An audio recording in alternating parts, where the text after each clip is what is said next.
चोला भी रोया होगा, चुपके चुपके रोया होगा संगम तीरथ का पानी। भैया बैठ जाओ ना यार, कृपया बैठ जाओ। हे आर्यपुत्र,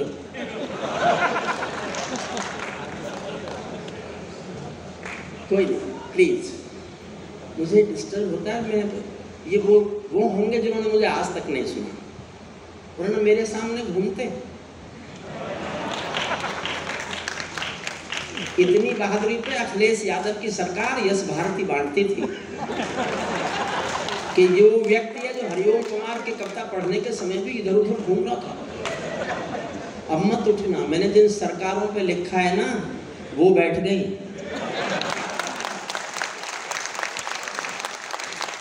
मेरा घर है इसलिए ज्यादा नहीं बोल रहा।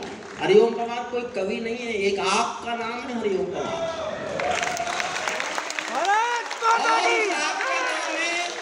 उस आपका नाम हरिओम कुमार है जिसको छुओगे तो जलोगे भी तुम, और छू नहीं सके तो छूने के लिए तरसोगे भी तुम।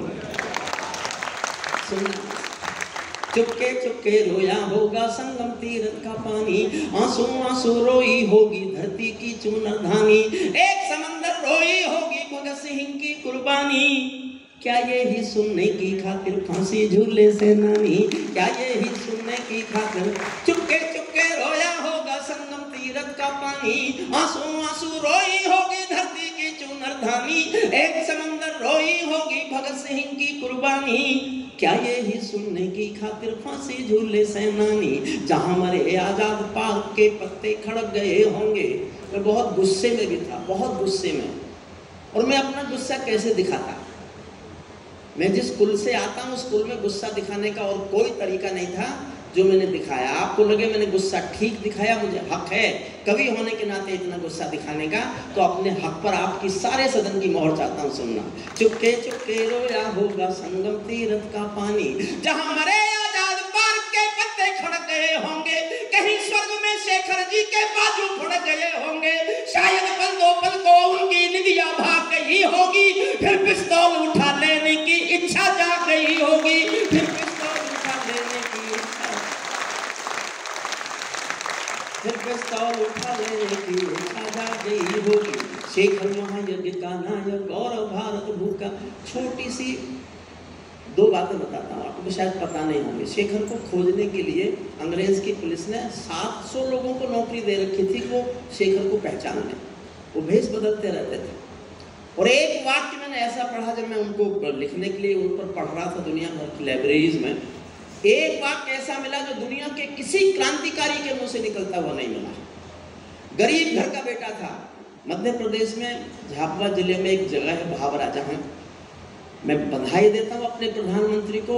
70 साल में पहली बार कोई प्रधानमंत्री उनके गांव गया, पहली बार। उससे पहले किसी ने आवश्यकता नहीं समझी उनके गांव जाने के, वो स्मारक बना उनका। मैं गया था वहां सर फूल चढ़ाने के लिए।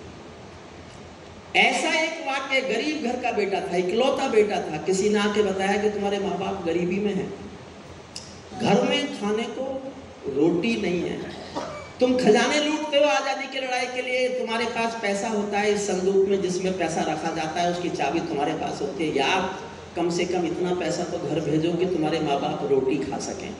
तो दो वाक्य बोला चंद्रशेखर आजाद। पहला वाक्य आंखों में आंसू भरकर, और दूसरा वाक्य आंखें लाल करके। पहला वाक्य क्या कि माता पिता क्या सिर्फ मेरे हैं और क्रांतिकारियों के नहीं है, और दूसरा वाक्य बोला कि तुम अगर मेरे माता पिता को रोटी नहीं खिला सको तो मुझे आके बता जाना, मैं किसी दिन गांव आऊंगा और दोनों के सीने में अपने पिस्तौल की 2 गोली उतार कर चलाऊंगा। उसको राजनीति आतंकवादी बताएगी, तब सुनिएगा। शेखर महायज्ञ का नायक गौरव भारत भूखा है, जिसका भारत की जनता से रिश्ता आज लहू का है, जिसके जीवन के दर्शन ने हिम्मत को परिभाषा दी, जिसके पिस्टल की गोली ने इंकलाब को भाषा दी, जिसने धरा गुलामी वाली क्रांति निकेतन कर डाली, आजादी के हवन कुंड की अग्नि चेतन कर डाली, जिनके कारण त्याग अलौकिक माता के आंगन में था, इकलौता बेटा होकर भी आजादी के रण में था, जिसको खूनी मेहंदी से भी देह रचाना आता था, आजादी का योद्धा केवल चले चबे ना खाता था। अब तो नेता परवल सड़के शहरों को खा जाते हैं और पुलों के शिलान्यास में नहरों को खा जाते हैं, अब तो नेता परवसों के शहरों को खा जाते हैं। आजादी के कारण जो गोरों से बहुत लड़ी थी जी, शेखर की पिस्तौल किसी तीरथ से बहुत बड़ी है जी, शेखर की पिस्तौल किसी तीरथ से। और मुझे कॉम्प्लीमेंट दिया था हमारे छोटी उम्र के बड़े भाई राजेंद्र अग्रवाल जी ने, ये तो गिरेबान पकड़ता है। अरे वो कभी क्या जो गिरेबान नहीं पकड़े, भारतीय जनता पार्टी के समर्थन से थी मुख्यमंत्री।